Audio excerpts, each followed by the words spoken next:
Hey there, fitness enthusiasts. Today, we're tackling an important topic: how to build muscle without resorting to dangerous steroids. It's all about achieving your fitness goals the safe and smart way. We get it, the allure of quick muscle gains is tempting, but let's talk about the dark side. Steroids might promise rapid results, but they come with a laundry list of health risks and legal implications. To avoid steroids, focus on your nutrition.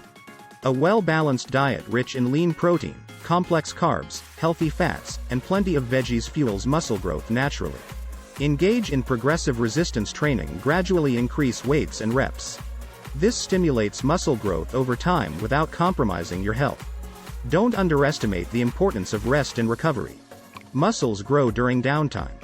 Aim for 7-9 hours of quality sleep and incorporate active recovery days.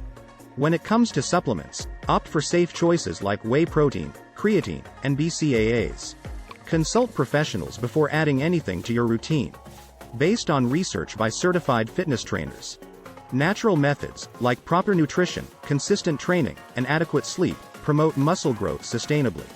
Steroids can lead to irreversible health consequences, so it's best to steer clear. Remember, building muscle is a journey. Stay patient and persistent. Quick fixes aren't worth the long-term risks. To inspire you, here are real-life success stories from individuals who achieved remarkable gains naturally. Their dedication and hard work paid off. Let's not forget the legal and ethical sides. Steroid use without medical supervision is illegal and unethical. You don't want to compromise your reputation. And there you have it, folks. The path to muscle gains should be paved with health and wisdom. Say no to dangerous shortcuts and yes to sustainable progress. Like, subscribe, and share this video with fellow fitness enthusiasts. Stay safe, stay natural, and keep building that healthy muscle.